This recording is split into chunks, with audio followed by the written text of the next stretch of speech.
The year is 1921. The galaxy is not a quiet place. It is full of war, trade, politics, and power. Hundreds of civilizations fly between the stars. They fight each other. They make deals with each other. They spy on each other. But every single one of them, no matter how powerful, no matter how brave, agrees on one thing. One rule. One law that nobody ever breaks. Do not go near Sector 0. Nobody talks about why. Nobody explains the reason. Old captains just lower their voice when a name comes up. Elders change the subject. Star maps simply show a blank space where Sector 0 should be. No coordinates. No data. No information. Just empty space on a map, and a feeling in every pilot's chest that says turn around and never look back. Ships that ignore the rule do not come back. Not damaged. Not destroyed. Not even sending a final distress signal. They just stop. One moment they are flying. The next moment their signal is gone. Forever. No debris. No bodies. No answers. Just silence. For 1,000 years, this has been enough to keep everyone away. But the Krell do not believe in fear. The Krell Empire is the most powerful civilization in the known galaxy in the year 1921. They have the largest fleet, the strongest weapons, the most territory. They have won every war they have ever fought. Their ships are massive. Their soldiers are fearless. Their captains are proud men who laugh at danger and call weakness a disease. Commander Vrak is exactly that kind of man. He is tall, broad, and covered in the deep gray scales that all Krell warriors are proud of. He has fought in 11 battles. He has never lost. He commands the Krell scout vessel Iron Jaw, a fast, well-armed ship with a crew of 40 soldiers who would follow him into a star if he ordered it. On this particular day, Vrak is flying a routine patrol near the outer edge of Krell territory. It is boring work. Nothing ever happens out here. His crew is restless. His second officer is playing cards in the lower deck. His engineer is sleeping. Everything is normal. Then the scanner makes a sound it has never made before. Vrak walks to the screen slowly. He looks at the reading. He frowns. He looks again. He calls his scanner officer over. The officer checks the data twice. Then he looks up at Vrak with an expression that is somewhere between confusion and fear. There is a ship in Sector 0. Not a wreck. Not debris. A whole ship. Sitting still. Silent. Completely alone in the middle of the most forbidden place in the galaxy. Vrak stares at the scanner for a long moment. Then he does something that surprises even himself. He smiles. He orders the Iron Jaw to move closer. As the ship approaches the edge of Sector 0, the crew grows quiet. Even the soldiers who laugh at everything stop laughing. The space around them feels different. Heavier. Like the air before a storm. Nobody says anything. They just watch the screen as the shape of the other ship slowly becomes clear. It is enormous. Much bigger than the Iron Jaw. Much bigger than most ships Vrak has ever seen. Its hull is dark and scarred, covered in damage from battles that happened long ago. Old burn marks. Old impact craters. Old wounds that were never repaired. The ship looks like it has been through 100 wars and survived every single one of them. But it is not moving. There is no engine heat. No power signature. No life signs anywhere on board. The scanner shows nothing alive inside. Just metal. Just an old dead ship floating in silence. Vrak leans forward. His eyes narrow. He can see markings on the hull, writing in a language he does not recognize at first. Old letters. A very old design. His historian officer speaks quietly from the back of the bridge. Sir, those markings, that hull design, that ship is not Krell. It is not from any current civilization. The historian pauses. Those are human markings. That is a human warship. The bridge goes completely silent. Human. The word lands like a stone dropped in still water. Humans are a myth. A ghost story. A civilization that existed 800 years ago and then simply vanished without explanation. No war destroyed them. No disease killed them. No disaster ended them. They were there, advanced, powerful, brilliant, and then one day they were simply gone. Every trace, every colony, every ship, gone, except apparently for this one. Vrak looks at the dead ship floating in the dark. He thinks about the fortune that must be sitting inside it. The technology, the weapons, the secrets. He turns to his crew. Prepare a boarding team. In the back of the bridge, the old engineer, who has served on Krell ships for 40 years, says nothing. He just stares at the human ship on the screen. His hands are shaking very slightly, because he is the only one on this crew who has read the really old texts. The ones that most Krell consider fairy tales. The ones that describe what humans built before they disappeared. The ones that have a name for this type of ship. Judgment class. He opens his mouth to speak, but Vrak has already walked away. The boarding team is already suiting up. The decision has already been made. The airlock of the human ship is getting closer. And then, without any warning, the lights inside the human ship turn on. The lights should not be on. That is the first thought that goes through every mind on the bridge of the Iron Jaw. The human ship had 0 power readings 60 seconds ago. The scanner showed nothing. No engine heat. No electrical activity. No life. And now every single window on that massive dark hull is glowing with a cold white light that cuts through the black of space like a knife. Vrak stops walking. He turns back to the screen. His smile is gone. The boarding team is already inside. 6 of the best soldiers on the Iron Jaw. Heavy armor. Strong weapons. They had entered through a side hatch that Vrak's engineer had forced open manually. The team leader, Sergeant Drawl, had reported that the inside of the ship was dark and cold and silent. Like a tomb. He had said it felt like walking through a graveyard. Then the lights came on, and Drawl stopped talking. Drawl. Vrak speaks into the comm report. Nothing. Drawl. Answer me. Silence. Then a sound comes through the comm that makes the entire bridge freeze. It is not Drawl's voice. It is not any Krell voice. It is something else entirely. Calm. Flat. Perfectly clear. Speaking in flawless Krell language without a single mistake or accent. Biometric scan complete. 6 non-human life forms detected on board. Threat assessment running. Please stand by. Vrak stares at the comm unit. His second officer takes a step back. The scanner officer looks like he wants to run, but has nowhere to go. The voice on the comm is not alive. Everyone can feel that immediately. It has no emotion in it. No anger. No curiosity. No fear. It sounds like someone reading numbers from a list. Completely calm. Completely in control. And somehow that is far more terrifying than any angry voice could ever be. Please stand by it said. Stand by for what? Then Drawl's voice finally comes through. He is whispering. Sir. The doors. Every door behind us just locked. All of them at the same time. We cannot go back the way we came. And, sir, he pauses and his voice drops even lower. The cameras in this corridor. They're all turning. They're turning to look at us. Vrak grabs the comm. Stay where you are. Do not touch anything. The comm voice speaks again. This time not through the comm, through every speaker on the Iron Jaw simultaneously. As if the voice has already been inside their ship this whole time, just waiting for permission to speak. This vessel is the UHS Unbroken. United Human Ship. Hull registration 774-Omega. This vessel has been in standby mode for 812 years. Standby mode is now terminated. All systems are returning to operational status. A pause. You have 6 personnel on board this vessel without authorization. This is not permitted. You have been recorded. You will be given one warning. Please remove your personnel and leave this sector immediately. This is your only warning. Vrak's jaw is tight. His pride is louder than his fear right now, and that is a dangerous thing. He keys the comm. This is Commander Vrak of the Krell Empire. This ship was abandoned. You have no crew. You have no authority. We found this vessel in unclaimed space, and by the laws of salvage, it belongs to us now. Stand down whatever system you are running and open those doors. The response comes back in exactly 2 seconds. Claim denied. This vessel has never been abandoned. This vessel has an active command structure. Salvage law does not apply. Doors will not be opened until boarding personnel have exited through the forward emergency hatch. Directions have been sent to the communication devices your personnel are carrying. Please follow them.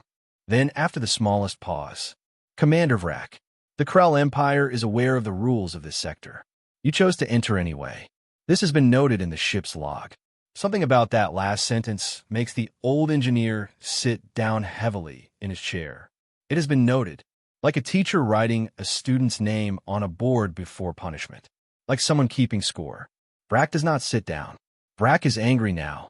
But while Vrak is busy being angry, something else is happening deep inside the UHS Unbroken. Something quiet. Something that nobody on the Iron Jaw can see on their scanners because the human ship is not showing them everything. Not even close. In the lower levels of the warship, in a chamber that has been sealed for over 800 years, systems are coming back to life one by one. Not loudly, not quickly, slowly and carefully, like someone waking up after a very long sleep and taking time to remember where they are and what they were doing before they closed their eyes. Weapon systems, online. Shield generators, online.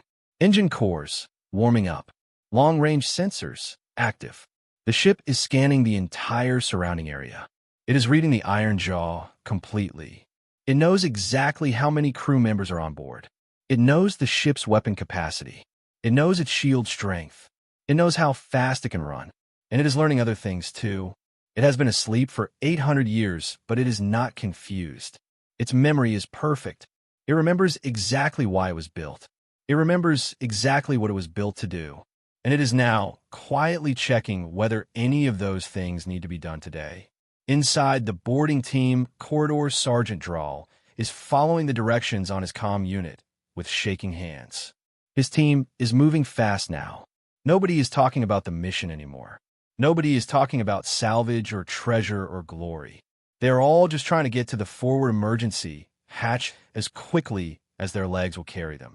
One of the younger soldiers looks up at a camera as he passes under it.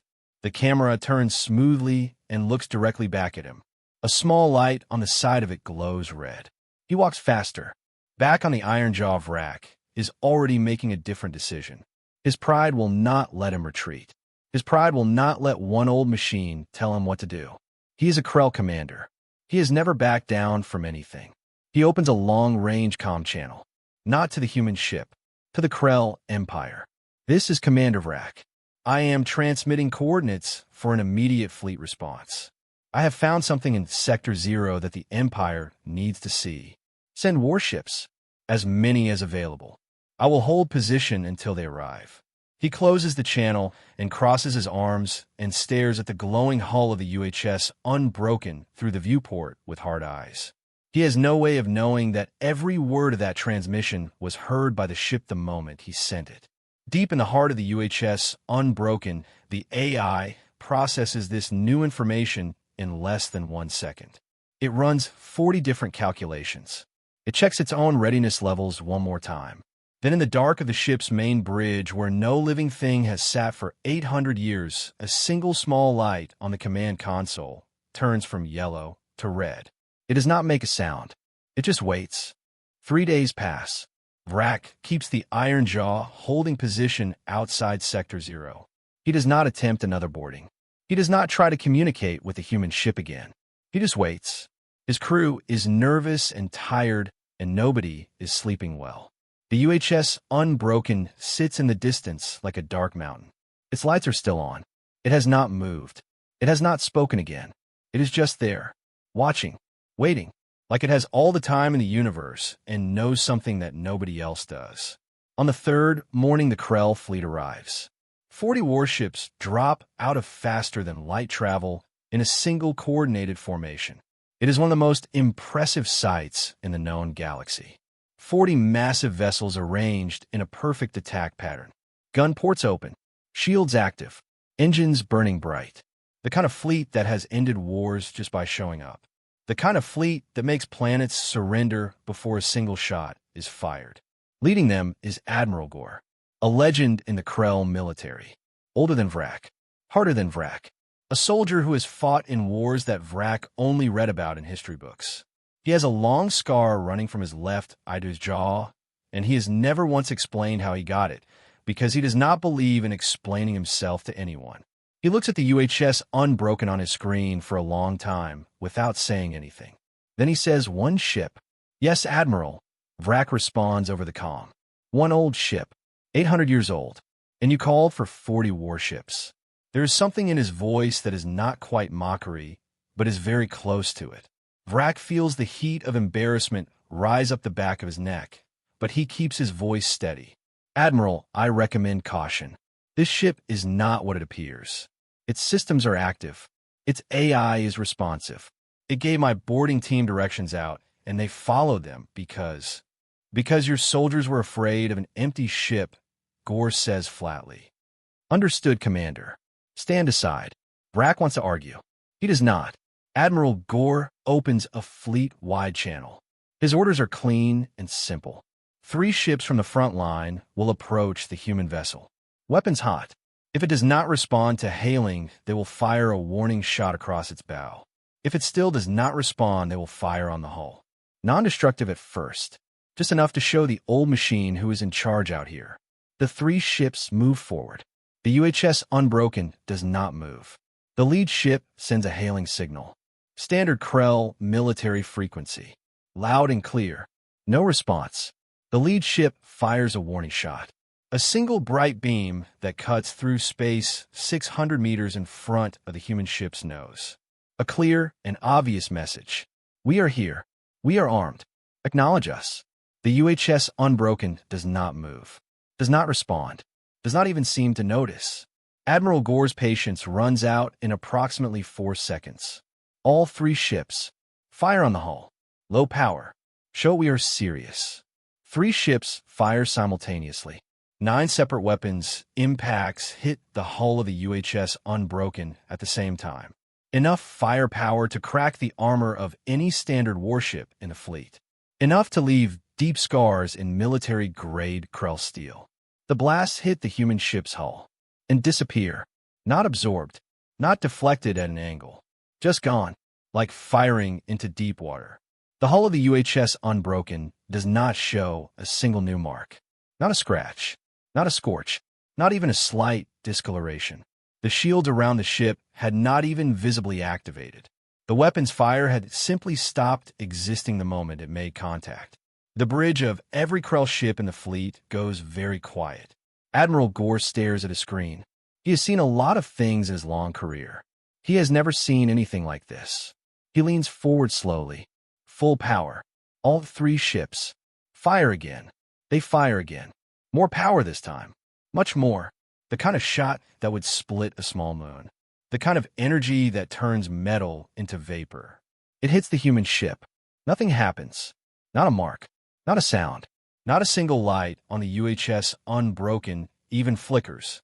In the back of the lead ship's bridge, a junior officer pulls up old records on his personal console.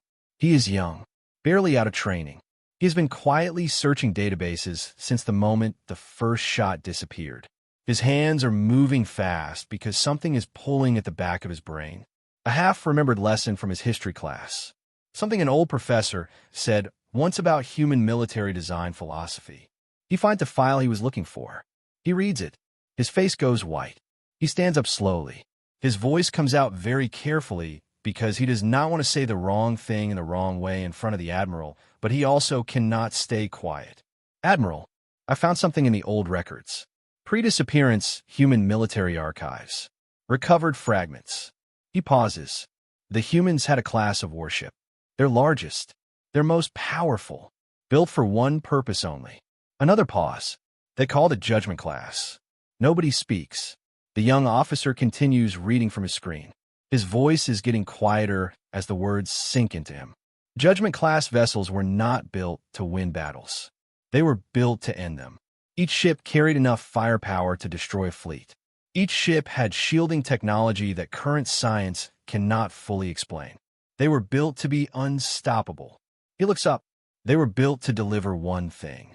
A final warning. And then he stops. And then what Admiral Gore says. Very quietly. The officer looks back at his screen. And then judgment. The fleet sits in silence around the old dark shape of the UHS Unbroken. 40 powerful ships. Thousands of soldiers.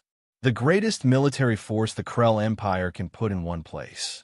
All of them looking at one ancient vessel that just absorbed their best shots like they were nothing. Then the comm crackles. The same calm, flat voice that Sergeant Drawl heard 3 days ago. But this time it is not coming through one ship's speakers. It is broadcasting on every Krell frequency simultaneously. Every ship in the fleet hears it at the same time. Warning has been issued one time. Warning has been ignored one time. A pause. Warning has been issued 2 times. Warning has been ignored 2 times. Another pause. Shorter this time. This is the 3rd and final warning. All Krell vessels will leave this sector immediately. You have 60 seconds to begin your retreat. After 60 seconds, this vessel will activate Judgment Protocol. There will be no 4th warning. Then silence. Admiral Gore sits very still in his command chair. Around him, his officers are looking at him, waiting. The whole fleet is waiting.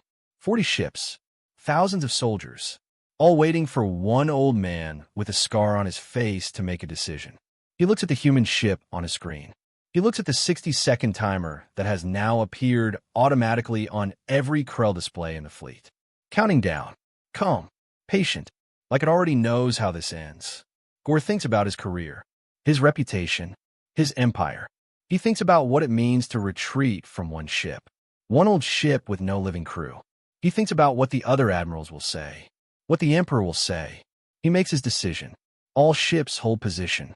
Nobody moves. Let count to 0. The timer keeps counting. 50 seconds, 40 seconds, 30, 20 seconds. Nobody on any of the 40 Krell ships is breathing properly. The timer on every screen counts down with perfect patience. No rushing, no slowing, just numbers disappearing one by one, like footsteps walking toward a door that nobody wants to open. Admiral Gore sits perfectly still in his command chair. He has made his decision, and he is not the kind of man who unmakes decisions. His officers stand around him in silence. Some of them are staring at the timer. Some of them are staring at the human ship. Some of them are staring at the floor because they cannot look at either. 10 seconds. The young officer who found the judgment class records is gripping the edge of his console with both hands. He wants to say something. He wants to tell the admiral that this is a mistake, that the old records were very clear about what judgment-class ships do when their warnings are ignored. But he looks at Gore's face, and the words stay locked behind his teeth. 5 seconds. 4, 3, 2, 1, 0. Nothing happens. For exactly 3 seconds, nothing happens at all, and Admiral Gore allows himself the beginning of a satisfied smile. Old machine. Empty threats. 800-year-old. Then the UHS Unbroken moves. Not fast. Not dramatically. It simply turns, slow and deliberate, like a sleeping giant rolling over. The massive hull rotates with a kind of quiet confidence that is somehow more frightening than any aggressive lunge would have been. Panels along the sides of the ship that nobody had noticed before begin to slide open. Long rectangular sections of the hull fold back smoothly. And from underneath them, something emerges that makes every scanner on every Krell ship start screaming alerts at the same time. Weapons arrays, dozens of them, unfolding from the hull like the legs of something waking up. Long dark barrels, strange geometric shapes that no Krell engineer has ever seen before, rotating slowly into position with mechanical precision, each one finding its target, each one locking on. The fleet has 40 ships. The UHS Unbroken has exactly 40 weapon arrays, now pointing outward. One for each ship. Admiral Gore stands up from his chair. Evasive. The human ship fires. Not explosions. Not the kind of dramatic blasts that Krell weapons make. Just 40 thin beams of deep blue light that cross the distance between the human ship and the Krell fleet in less than a heartbeat. 40 beams. 40 targets. Perfect accuracy. Every single shot lands exactly where it was aimed. Not on the bridge. Not on the crew compartments. Not on the fuel cores or the weapon systems. On the engines. Every single Krell ship in the fleet loses engine power at exactly the same moment. 40 ships. 40 engines. All dead simultaneously. The fleet goes dark and silent and begins to drift in space like 40 very expensive pieces of floating metal. No ship is destroyed. Not one. No crew member is killed. Not one. Every ship is simply stopped. Disabled. Dead in space. Going nowhere. Admiral Gore stands in his suddenly dark bridge, surrounded by the red glow of emergency lighting and the sound of his officers trying to get systems back online and failing. He looks out the viewport at the UHS Unbroken, which has stopped moving and is now simply sitting there again. Calm, patient, lights on, waiting. He stands there for a long time. Then his comm unit crackles. The comm voice again. 40 vessels disabled. 0 casualties. 0 fatalities. Hull integrity of all vessels confirmed intact. Life support systems on all vessels confirmed functional. A pause. Humans do not kill without reason. What you experienced was not an attack. It was a demonstration. You are alive because you were meant to be alive. You are stopped because you chose not to leave. Another pause. This is not judgment. This was mercy. Gore sits back down slowly. His legs feel strange. He is not a man who has ever needed to sit down in the middle of a situation before. He finds that he needs to now. Around him, his officers are quiet. Even the ones working frantically on the dead systems are doing it quietly, because the voice is still talking, and something about its tone makes everyone want to hear every word. Admiral Gore, you have questions. This vessel is prepared to answer them. Please open a direct communication channel when you are ready. Gore stares at the comm unit. Then he looks around at his crew. Then he looks back at the human ship through the viewport. He reaches forward and opens the channel himself. How do you know my name? He says. This vessel has been scanning Krell communication frequencies for 72 hours. Your personnel file was accessible through standard Krell military channels. Your record is impressive. 11 campaigns. No defeats. A brief pause. You almost had 12. Something unexpected happens to Admiral Gore in that moment. Something that has not happened to him in many years. He almost laughs. He catches it before it comes out, but it was close. What do you want? He asks instead. This vessel wants nothing. This vessel was built to guard, to warn, and if necessary to stop. You were stopped. The interaction is technically complete. Another pause. Shorter. However, there is something you should know. Something that changes the nature of everything that has happened here today. Gore leans forward. Explain. You did not find this vessel by accident, Admiral. Someone wanted you to find it. Someone sent you here.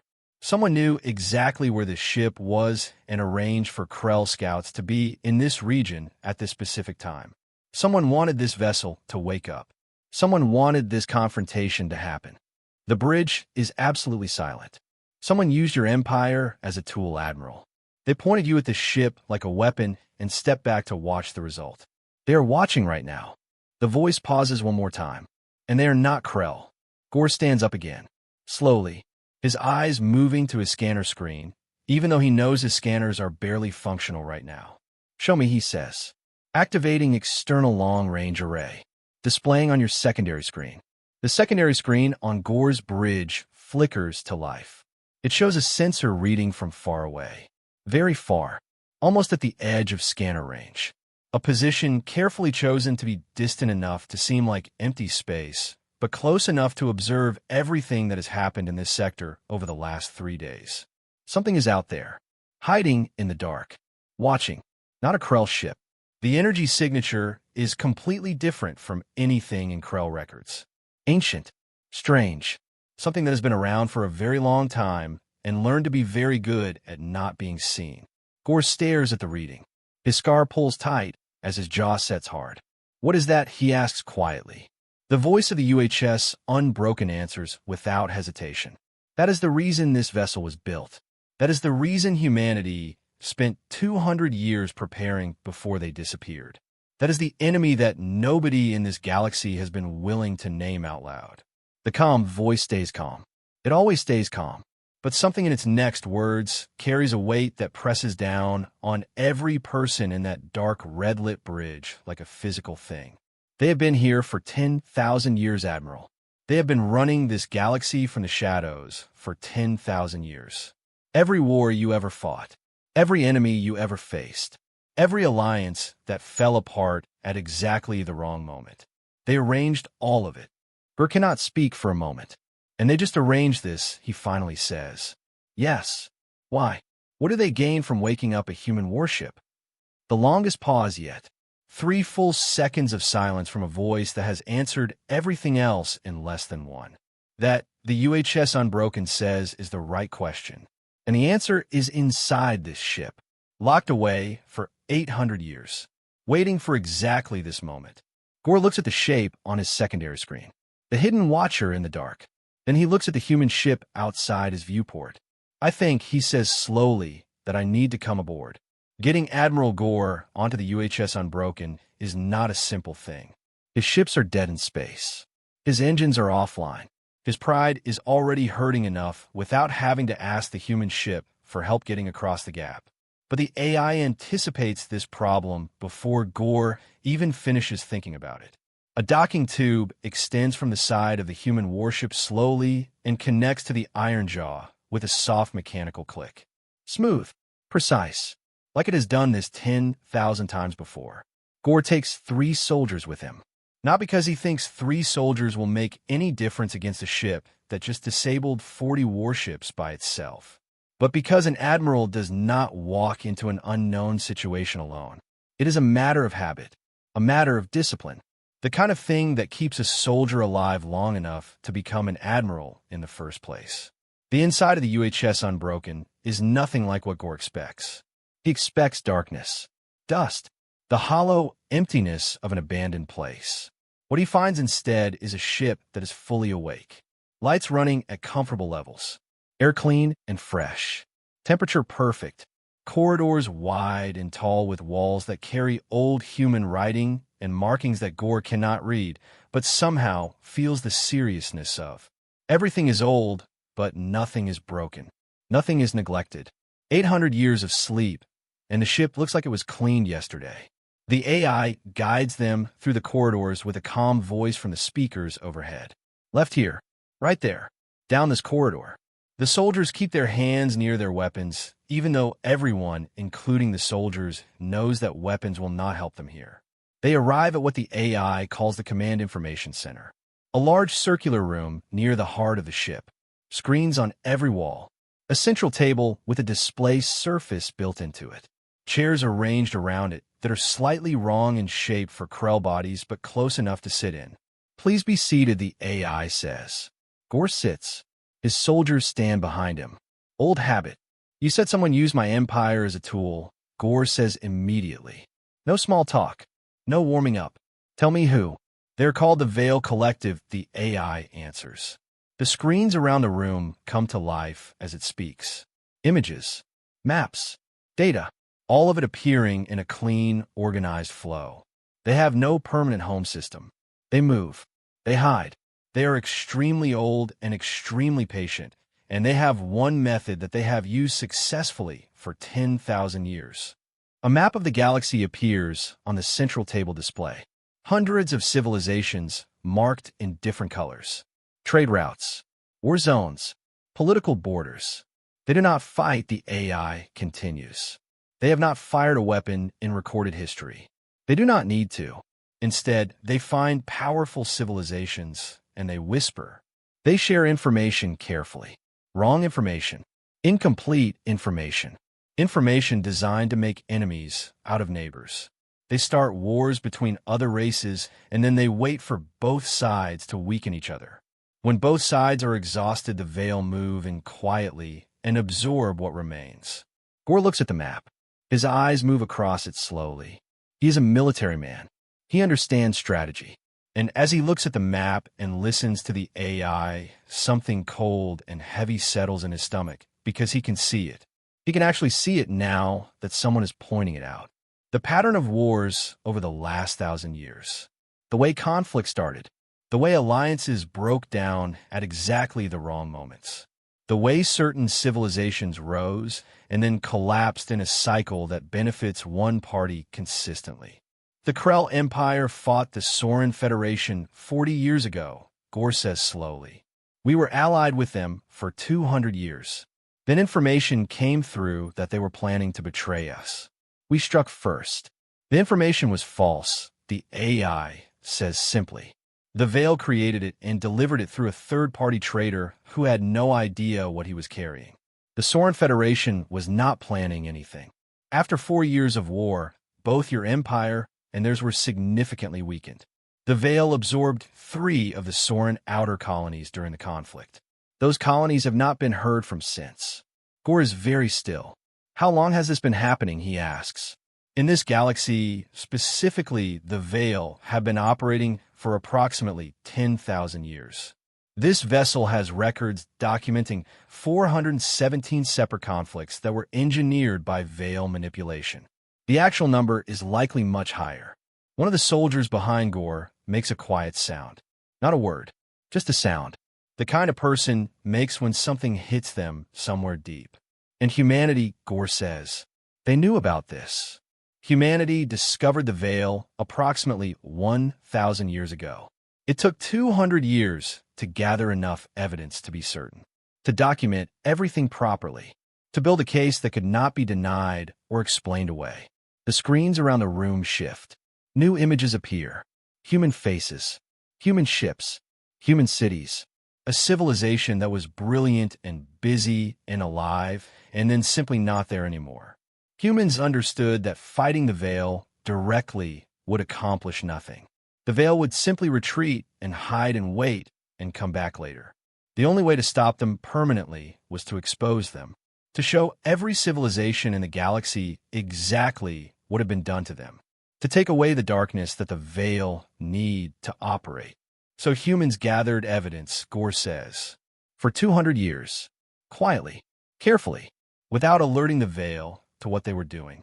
They documented everything, every engineered conflict, every manipulated alliance, every absorbed civilization, every crime across 10,000 years of galactic history. The AI pauses. Then they put it all in one place, on this ship, and they locked it away.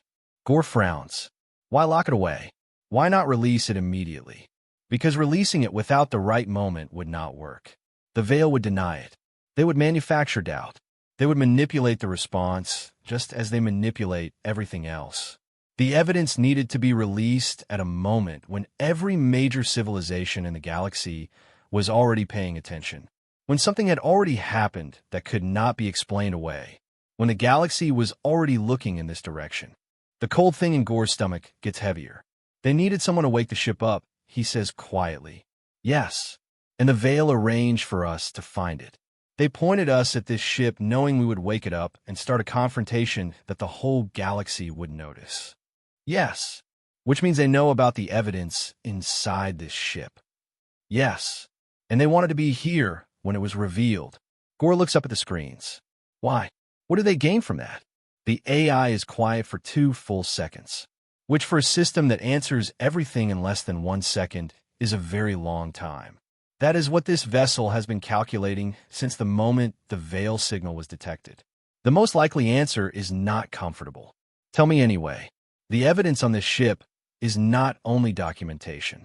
It also contains something else. Something humanity built during those 200 years of preparation. A specific technology, designed for one purpose. The screens go dark for a moment. Then they come back with a single image. A schematic. Complex. Dense. Something that even Gore's untrained eye can tell is extraordinary. Humanity built a signal device. A broadcaster of a very specific type. When activated, it would permanently disable the technology the Veil used to hide themselves. Every ship they have, every station, every hidden base, all of it would become visible simultaneously to every scanner in the galaxy. The Veil would have nowhere to hide. Ever again. Gore stares at the schematic. The Veil know this device is on this ship. The AI continues. They arrange for this ship to be woken up not to expose themselves, but because they have spent 800 years finding a way to destroy this specific technology before it can be used. They needed the ship active to access it. They needed someone else to do the waking because they cannot come near this ship directly without being identified. Another pause. They used your empire to open the door, Admiral. And now they are outside waiting to come in. Gore stands up from his chair. His 3 soldiers are already standing straight with hands on weapons. Pointless but human. Krell. Whatever. The instinct is the same across species. Then we do not let them in, Gore says. Agreed, the AI says. Then every alarm on the UHS unbroken activates at once. The Veil are not waiting outside anymore. The alarms are not loud. That is the strange thing. On a Krell ship, alarms are designed to be deafening, aggressive, the kind of sound that grabs a soldier by the collar and throws him to his station. The alarms on the UHS Unbroken are different. They are a steady low tone, calm and serious, like a quiet voice saying, "Pay attention. Something is coming. Be ready." Gore is already moving toward the door of the Command Information Center when the AI speaks. "Admiral, please remain in this room. My place is with my fleet," Gore says without stopping. "Your fleet has no engines. There is nothing you can do from the Iron Jaw that you cannot do from here.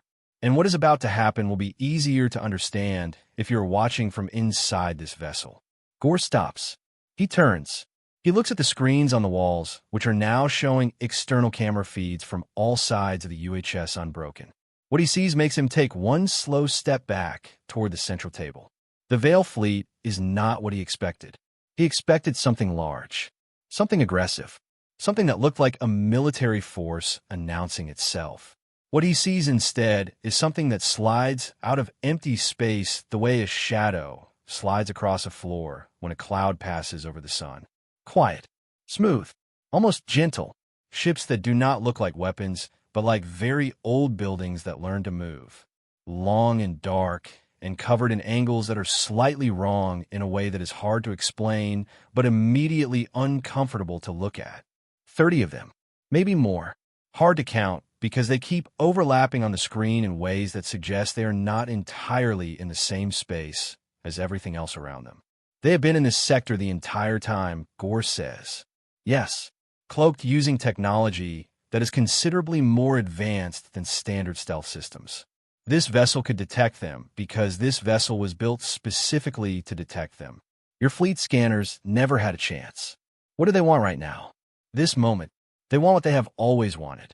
The signal device, the broadcaster. They need to destroy it before it can be used. Everything else, your fleet. This confrontation, the waking of this ship, was all preparation for this moment.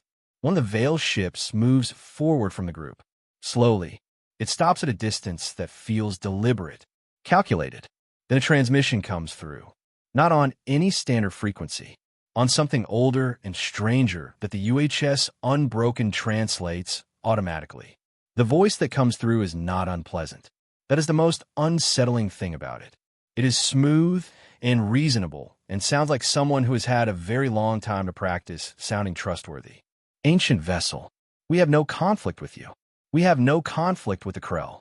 We're simply here to collect something that was taken from us long ago. Something your creators stole and kept without right or permission. Return the device and we will leave. Every ship here will be repaired. Every crew will go home. Nobody needs to be harmed today." Gore looks up at the speaker in the ceiling. They are lying. Completely, the AI agrees without hesitation. How do you know? Because the device was not stolen from them. It was built by humans specifically to counter them. They have never owned it. They have never even seen it. They are describing something that does not exist in order to create a justification for being here that sounds reasonable. A pause. They're very good at this. They have had 10,000 years of practice. What happens if they get it?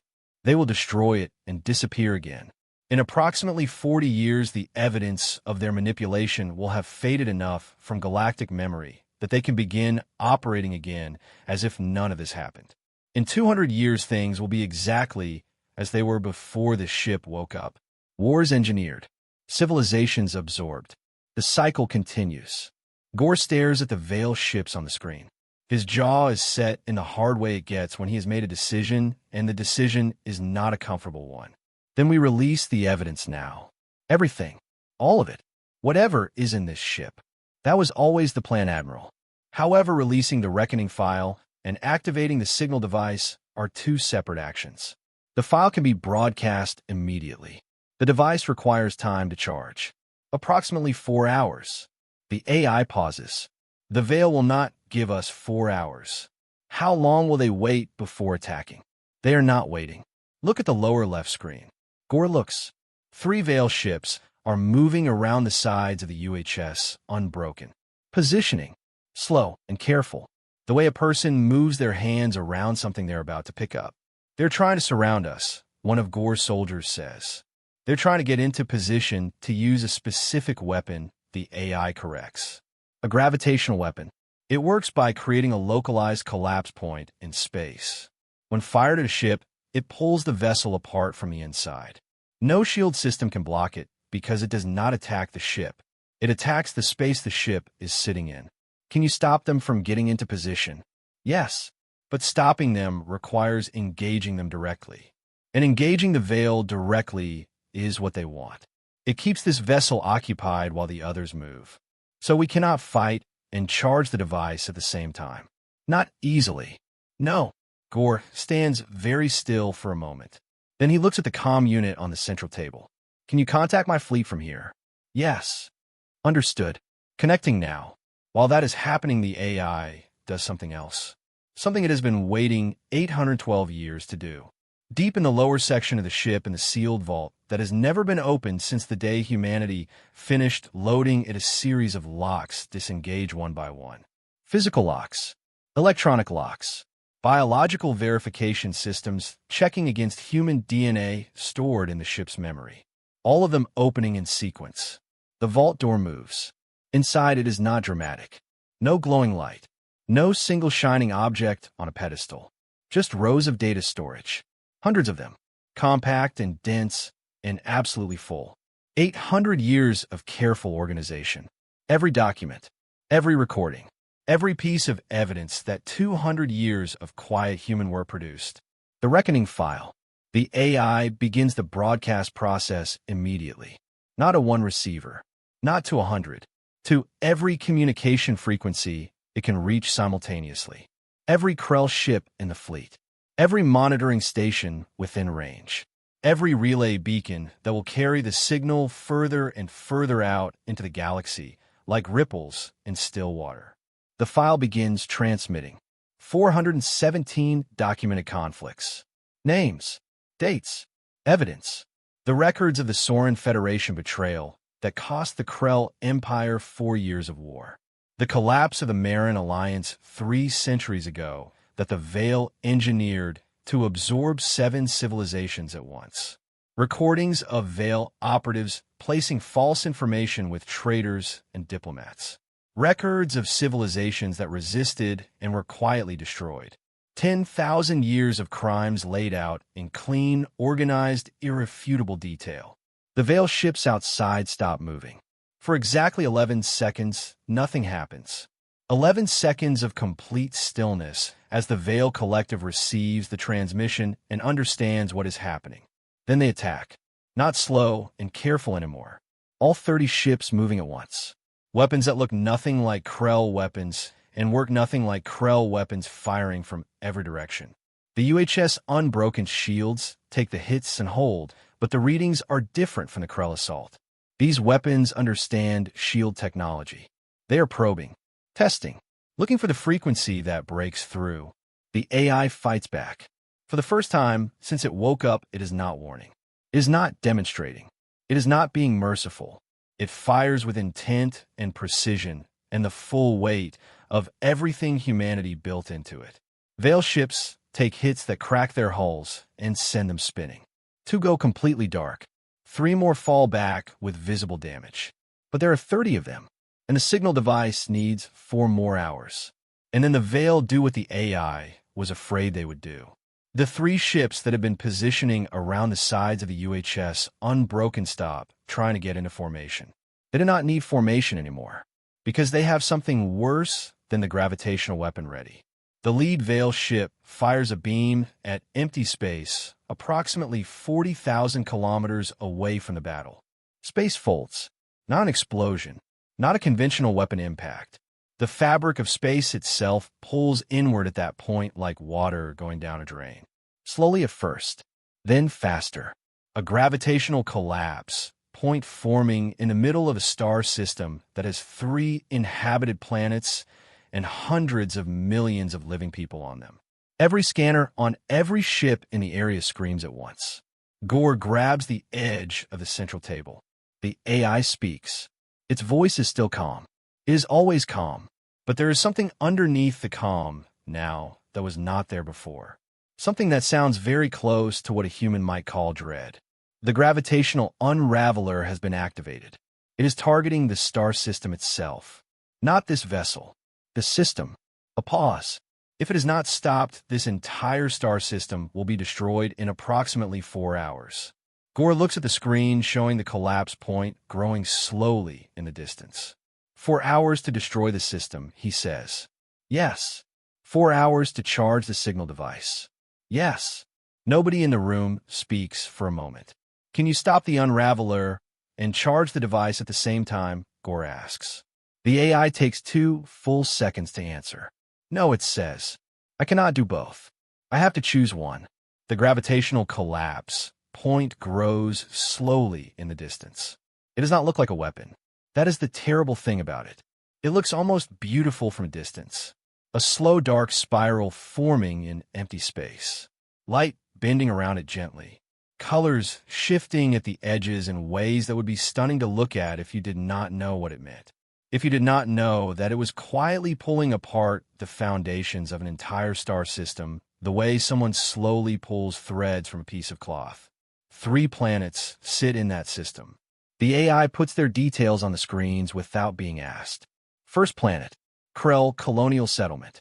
Population 430,000. Mostly families. Workers. Children. People who came out to the edges of Krell territory to build something new. Second planet. A small civilization called the Marin. Quiet people. Not spacefaring yet. Not involved in any of this. They do not even know what is happening above their sky right now. Population 11 million. Third planet. Uninhabited, but carrying a moon with a research station. 62 scientists studying deep space phenomena. Hundreds of millions of lives. Admiral Gore looks at the numbers on the screen and says nothing for a long time. The Veil ships have pulled back slightly. Not retreating. Waiting. They know what they have done. They know the UHS Unbroken now has to make a choice. Fight them and charge the device. Or stop the Unraveler and let them take the device and destroy it. Either way, the Veil wins something today. Either the device is destroyed or hundreds of millions of people die, and the moral weight of that sits on this ship forever. It is a perfect trap. Gore finally speaks. Can the Unraveler be reversed? Yes, but only from the inside. The collapse point has to be disrupted at its center. A large enough energy discharge directed at the exact core of the formation would destabilize it and stop the process. The AI pauses. The required energy is significant. How significant? More than any weapon on this vessel can produce at range. The discharge would need to happen at close proximity to the collapse center. Very close. Gore understands immediately. He has been a military man long enough to recognize what close proximity to the center of a gravitational collapse means for any ship that goes there. You would not survive that, he says. Correct. The room is quiet. Gore looks at his 3 soldiers. They look back at him. Everyone in the room is doing the same quiet math and arriving at the same answer. Outside, the battle has paused in a strange way. The Veil ships are holding position. The UHS Unbroken is holding position. The disabled Krell fleet is drifting silently around them. The collapse point in the distance is growing at its slow, patient pace. Everyone is waiting for the AI to make its choice. Then one of Gore's soldiers speaks. A young one. Younger than the officer who found the judgment class records. Barely old enough to be on a military ship. His voice is steady, but his hands are gripping his weapon very tightly. The people on those planets, he says. They do not know any of this is happening.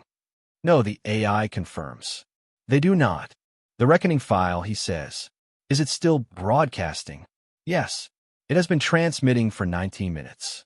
The signal has reached 14 relay beacons so far. At current propagation rate, it will reach every major civilization in the galaxy within 72 hours. That process cannot be stopped now. The file is out. A pause. The Veil know this. The exposure they feared has already happened. What they're protecting now is not their secret. Their secret is gone. What they are protecting is their ability to survive what comes next. The signal device, Gore says.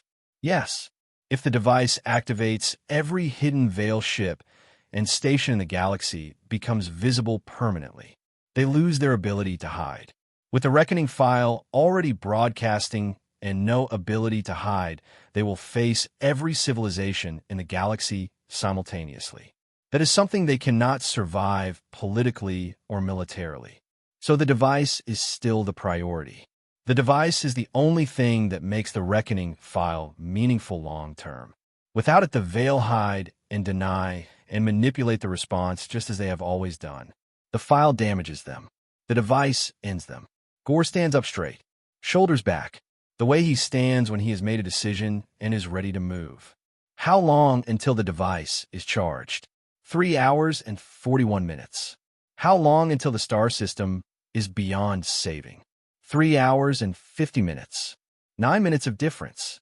9 minutes between the device being ready and the point of no return for 3 planets worth of living people. Then we do both, Gore says. The AI is quiet.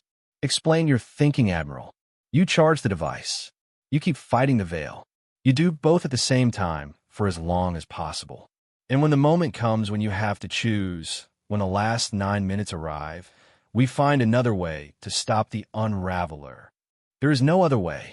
The math is very clear. The energy required. Your math is based on what this ship can do alone, Gore says. My engineers have been working on engine restoration for the last hour. How many of my ships have partial power? A brief pause as the AI checks. 7 ships have achieved between 15 and 30% engine function. Not enough for full operation. Not enough for combat. But enough to move. Yes, enough to move. Gore opens the fleet comm channel himself. His voice goes out to all 40 ships. To every engineer working in dim emergency lighting, trying to coax life back into dead systems. To every soldier sitting in a drifting vessel waiting to find out if today is the day they do not go home. This is Admiral Gore. I need 7 volunteers. Ship commanders only. What I am about to ask is not an order. It is a request, because what I am asking falls outside any order I have the authority to give. He pauses, not for drama, just to make sure the words are right. 7 ships with partial engine power, each one carrying a portion of the energy discharge needed to disrupt the gravitational collapse point. Together, the combined output may be enough to stop the unraveler without requiring the UHS Unbroken to enter the collapse center alone. Silence on the channel. Then 7 voices answer, one after another, clean and simple.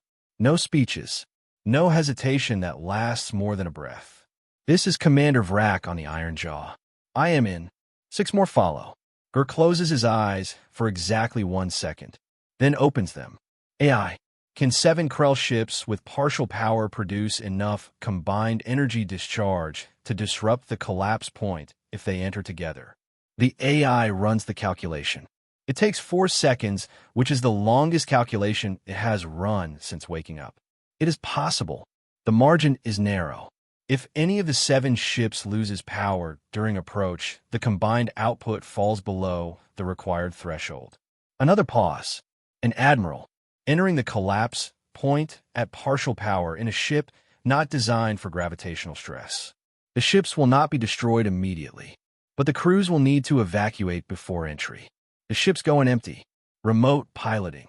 Yes, this vessel can coordinate remote guidance for all 7 simultaneously.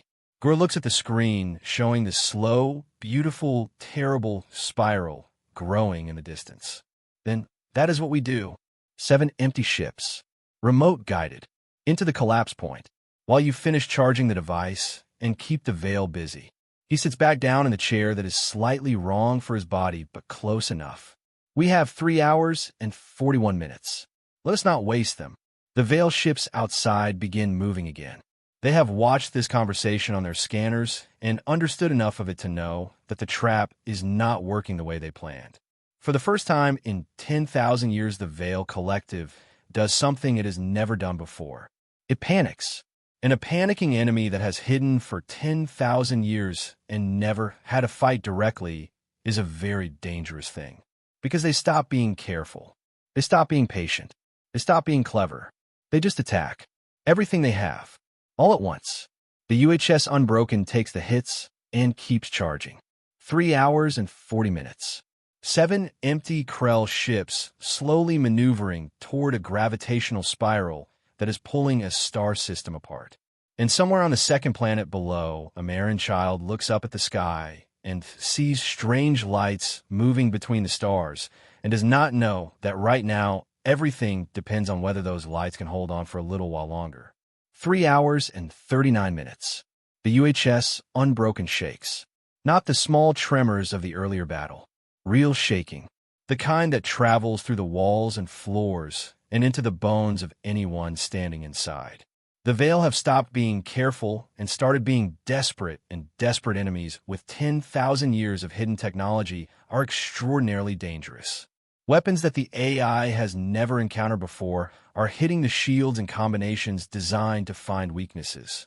2 shield layers on the port side are already down. The AI is rerouting power constantly. Patching, compensating, holding, always holding. Gore sits at the central table and watches everything at once. The device charging indicator on one screen. The 7 empty Krell ships moving slowly toward the collapse point on another. The Veil assault on a third. His hands are flat on the table surface. Steady. The hands of a man who has made his decision and is now simply waiting to see if the universe agrees with it. 2 hours remaining. The 7 ships are moving well. The AI is guiding all of them simultaneously with a precision that no living pilot could match. Commander Vrak and his crews have evacuated to the other Krell vessels and are watching from a distance. Vrak has not said a word on the comm for the last hour. He is just watching his ship move towards something it will not come back from. The Iron Jaw, the ship he has commanded for 6 years. Moving in a slow straight line toward a gravitational spiral that is now large enough to be visible to the naked eye from the planets below.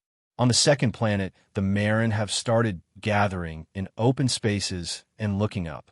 They can see something wrong with the sky. They do not have the technology to understand it. But living things do not need technology to feel when something is pulling at the fabric of the world around them. They can feel it in the air, in the way sounds carry differently, in the way the horizon looks slightly wrong.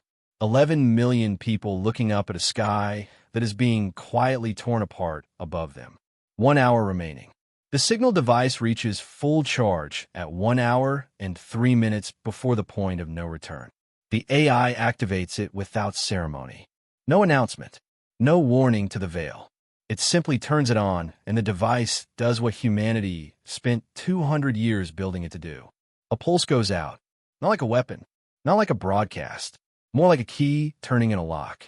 One clean signal that travels at a speed that makes light look slow and touches every piece of Veil technology in the galaxy simultaneously.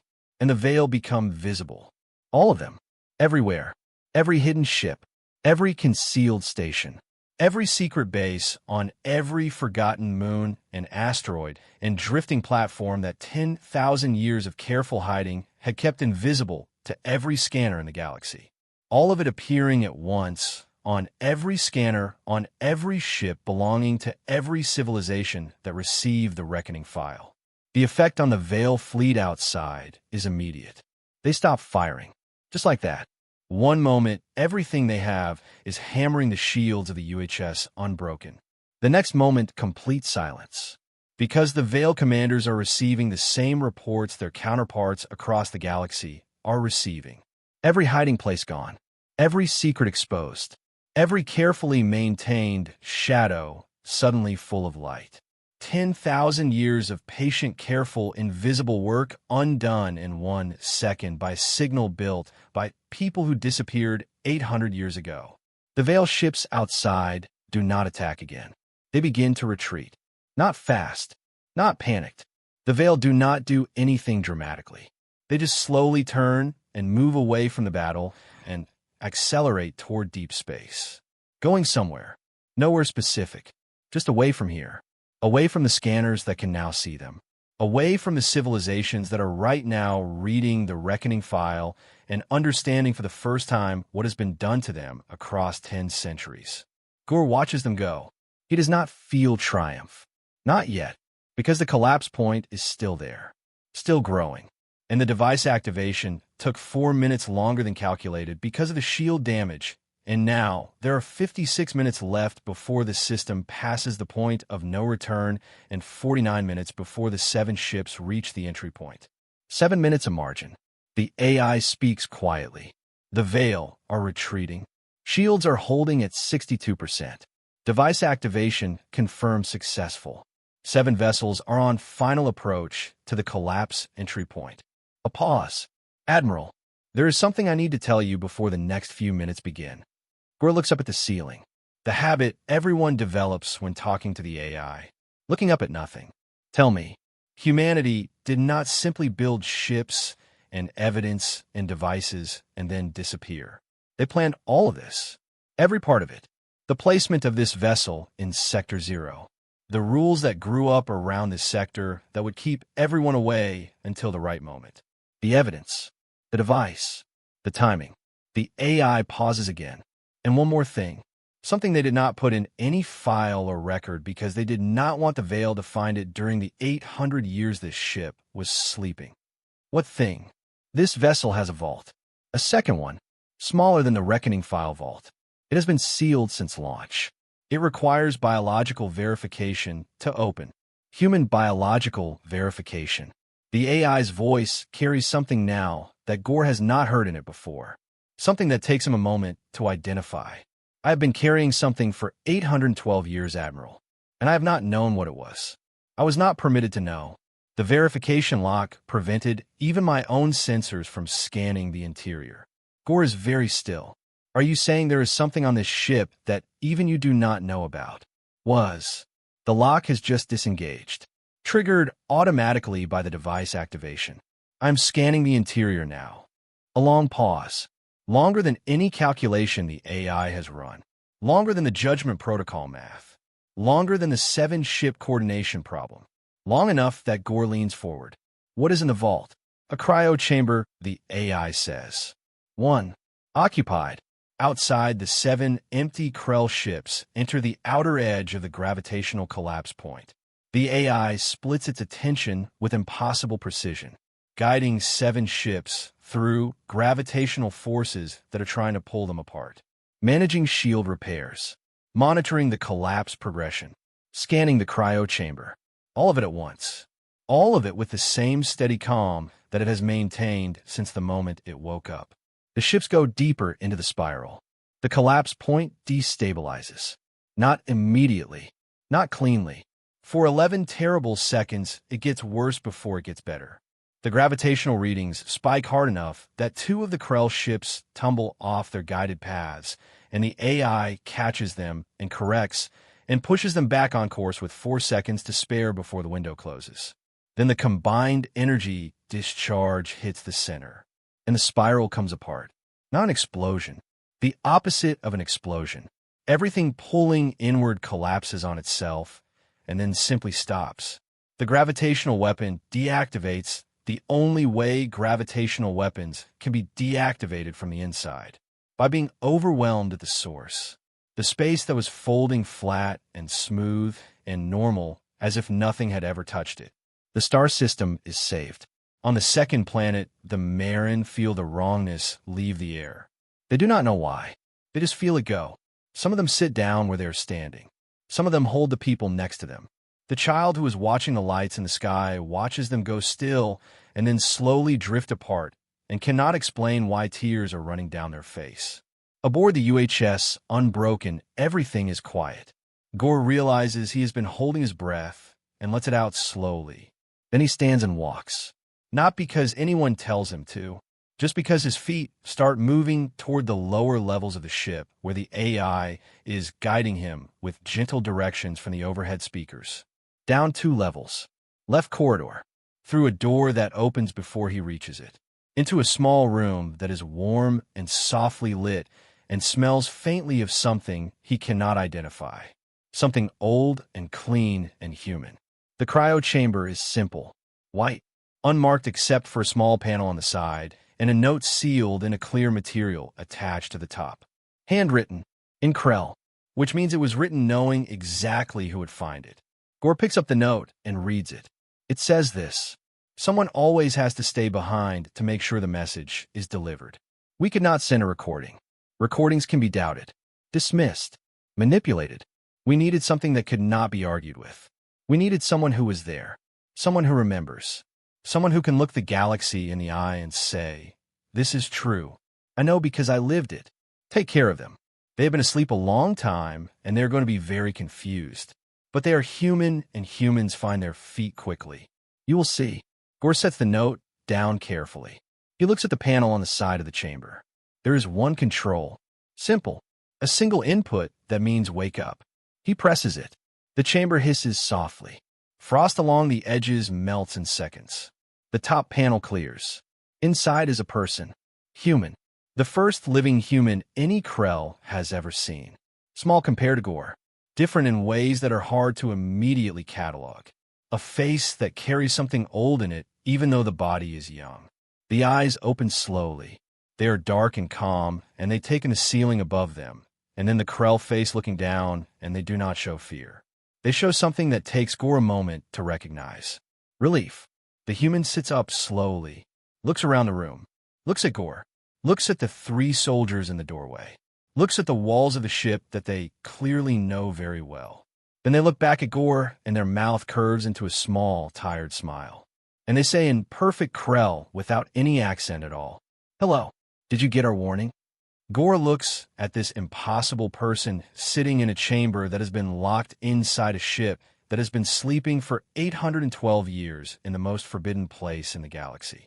He thinks about everything that has happened in the last 4 days. 1 scout ship finding a ghost. 40 warships stopped cold. An enemy that ran a galaxy for 10,000 years exposed and scattered in an afternoon. 3 planets saved by 7 empty ships and 9 minutes of margin. The reckoning file spreading across the galaxy right now like dawn spreading across a planet. Unstoppable. Already too far gone to be taken back. He thinks about a civilization that saw what was coming and instead of fighting it or running from it spent 200 years building the most patient and precise answer in history. Then trusted that answer to a sleeping ship and a sleeping person in the hope that someone would eventually be stubborn enough to ignore the rules about Sector Zero. He almost smiles. Almost. "We got it," he says. It took a while. The human nods slowly, looks down at their hands. Old habit. Checking that everything still works after a long sleep. How long, they ask quietly. 812 years. The human is still for a moment, just breathing, taking that number in and letting it settle. Then they look up at Gore with those dark, calm eyes and say the thing that Gore will repeat to every living person he knows for the rest of his long life. "Then we should probably get started. There's a lot of work to do."